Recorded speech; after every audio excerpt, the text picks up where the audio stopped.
ऐसा संस्थागत स्वरूप दे देवे के बा कि कौनो व्यक्ति के ना रहला से कौनो प्रभाव ना पड़े।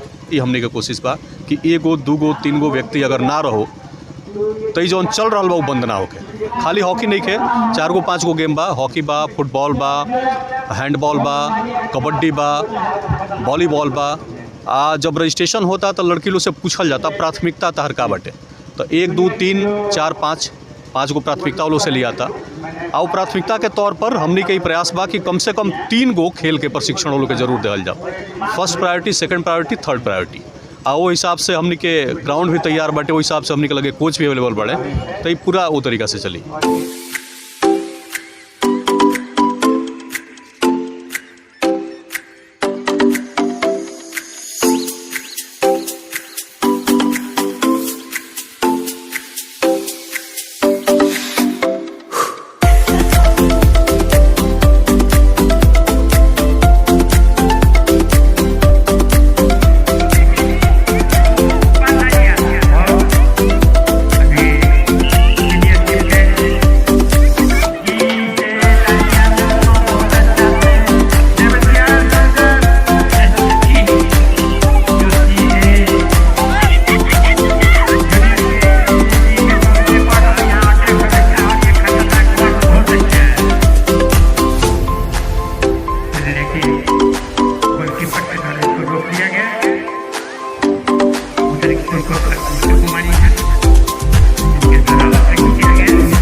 BCom, BSc और MA, MCom करें विश्व की सबसे बड़ी यूनिवर्सिटी इग्नू से। सॉल्ड असाइनमेंट और गाइड बुक्स प्राप्त करें। संपर्क करें Mahakal computers, DAV college gate के सामने, सिवान।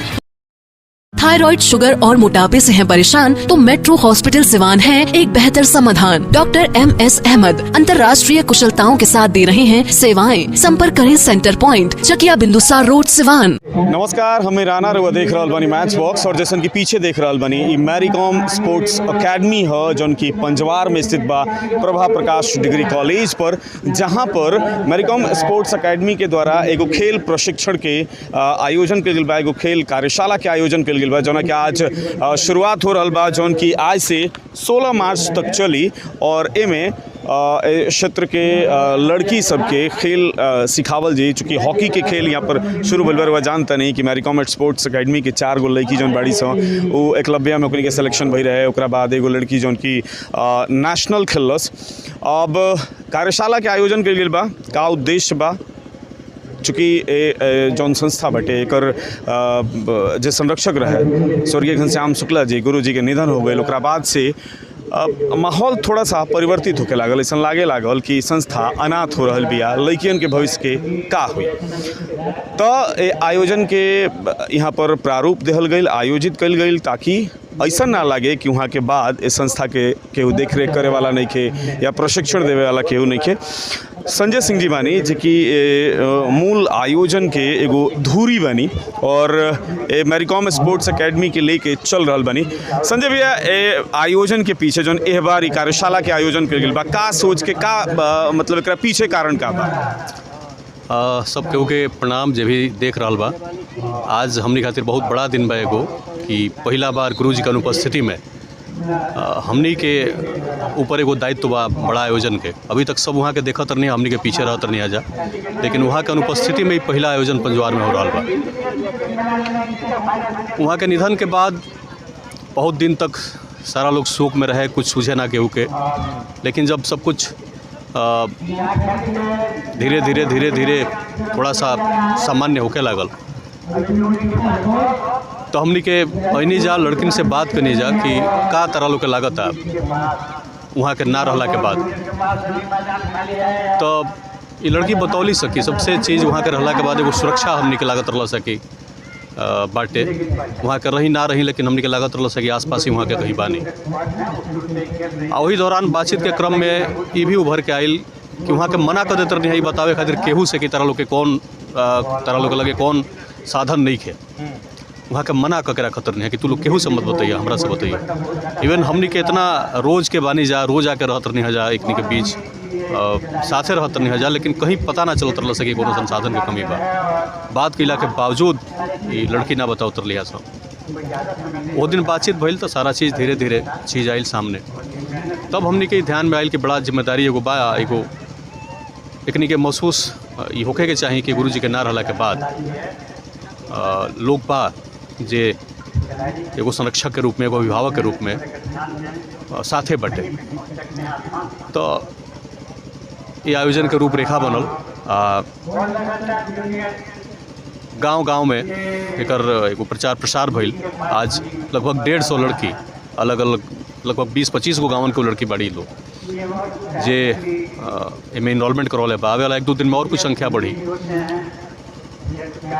हमने के लागत था कि आज के दिन शायद गुरुजी जहाँ भी बाने वहाँ के बहुत प्रसन्न होकर, बहुत खुश होकर, वहाँ के अपना ब्रह्मलीन होके के कुछ दिन पहले जब वहाँ के अंतिम कीमो चढ़त रहे तो वहाँ के बहुत हंसी में, बहुत मौज में, अट्ठास करत वहाँ जे रहे वो लोग से कहले रहनी कि हमरा चिंता कोनो बात के नहीं खे, एक आध गो काम छूट गई बा, लेकिन चलो ये दुनिया में राजा राम मोहन राय, विवेकानंद भी बहुत कुछ छोड़ के गए, जौन सोचले तो ना हो पाइल। रामकृष्ण परमहंस से भी बहुत कुछ छूट गई। तो होला हमरा खुशी ये बात के बाटे कि हमरा पीछे जौन लोग बा, हमार शिष्य लोग बा, हमार सहयोगी लोग बा, वो चीज़ के लेके चली, हमरा पूरा विश्वास बा। वो यहाँ के कहले रहनी तो सब लोग के मीटिंग भइला, एक रूपरेखा बनल। आज वो सामने बाटे, सबके ऊपर एगो बड़ा दायित्व बा। वो दायित्व बोझ नहीं खे, वो दायित्व ऊर्जा भरे वाला दायित्व बाटे। सब लोग के लागत, सब लोग एमें हिस्सा बने के चाहता, कैसे हम एमें हिस्सा बन जाई, हम का करें, हमार का भूमिका हो सकेला। अजीब एगो उत्सव के तरीका के माहौल भाई, सब कुछ गुरुजी के आशीर्वाद से ही संभव बा। कहीं ना कहीं वहाँ के लागत है कि जैसे हो कोना से बैठ के देखतनी, होजा से बैठ के देखतनी, कहीं कुछ करत में कोनो कमी हो रहा बा, अचानक आके टोकतनी दिमाग में ना है ना है से, वो अचानक निकल जाता कि हैंगा होके के चाहिए। तो सब वहाँ के प्रेरणा से हो रहा बा। आवे वाला समय में हमने के कोशिश रही कि जौना तरीका से वहाँ के जेहन में एगो ये सारा संस्थासन के विकास के रूपरेखा बन रहे, वही रास्ता पर वो सब कुछ चले। अभी 10 दिन के प्रशिक्षण के कार्यशाला रखल गई बात में सिर्फ हॉकी ही सिखावल जाए, चूँकि जैसे वो पहले बतैनी है कि 150 लड़की यहाँ इनरोल करेले बड़ी सब, तो सिर्फ हॉकी ही सिखावल जाए या ओकरा अलावा भी और कोनो गेम के प्रशिक्षण देवल जाए? खाली हॉकी नहीं के 4-5 गो गेम बा। हॉकी बा, फुटबॉल बा, हैंडबॉल बा, कबड्डी बा, वॉलीबॉल बा। जब रजिस्ट्रेशन होता तो लड़की लोग से पूछल जाता प्राथमिकता तहर का बाटे, तो 1, 2, 3, 4, 5 गो प्राथमिकता वो लोग से लिया था। और प्राथमिकता के तौर पर हमने के प्रयास बा कि कम से कम 3 गो खेल के प्रशिक्षण वो लोग के जरूर देवल जाओ। First priority, second priority, third priority.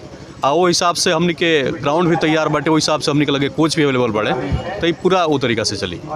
आगे के का भविष्य के योजना बन रहा बा? चूँकि प्रशिक्षण हुई तो ये अभी चूँकि बीच में गैप आ गया गुरुजी के ना रहला के बाद से थोड़ा सा असमंजस के स्थिति लोग के मन में रहा, तो आगे के का प्लानिंग बाटे? जौन गैप रहे वो असमंजस की वजह से कोनो गैप ना रहे, वो गैप वहाँ के निधन के बाद सारा लोग शोकाकुल रहे। वो समय में कोनो चीज़ क्रिएटिविटी के चाहे नया चीज़ केहू के अच्छा ना लगे। हमने के मैरी कॉम के बालिका लोग भी ये मनोदशा में ना रहे कि वो ऊर्जा के साथ आवे। तब मोटिवेट कैला के बाद अब सब लोग चल चुकल बा। उठ गईला के बाद लगातार चलत रही। स्वरूप जौन रही आगे के ओकरा के ऐसन संस्थागत स्वरूप दे देवे के बा कि कोनो व्यक्ति के ना रहला से कोनो प्रभाव ना पड़े। ये हमने के कोशिश बा कि 1 गो 2 गो 3 गो व्यक्ति अगर ना रहो तो ये जौन चल रहा बा वो बंद ना होके। ये हमने के कोशिश बा, वही दिशा में हमने के काम कर रहा बनी जा। ये आवे वाला 1 साल 1.5 साल में वो सब कुछ दिखे लगी। चलिए तो ये आयोजन के शुरुआत हो रहा बा। आज अभी देखी यहाँ फ्रेंडली मैच के आयोजन बा। ये सारा लड़की जौन खेलते रही स, ये सारा रानी मैरी कॉम स्पोर्ट्स एकेडमी के बच्ची आई स, जौन की आपस में ही फ्रेंडली मैच हो रहा बा, जौन की 40 मिनट के आज मैच हुई। और काल से विधिवत जौन बाटे प्रॉपर ट्रेनिंग देहल जाए, प्रॉपर जौन कार्यशाला बाटे उमें सुचारू ढंग से हर खेल के प्रशिक्षण देहल जाए। देखत रही मैच बॉक्स।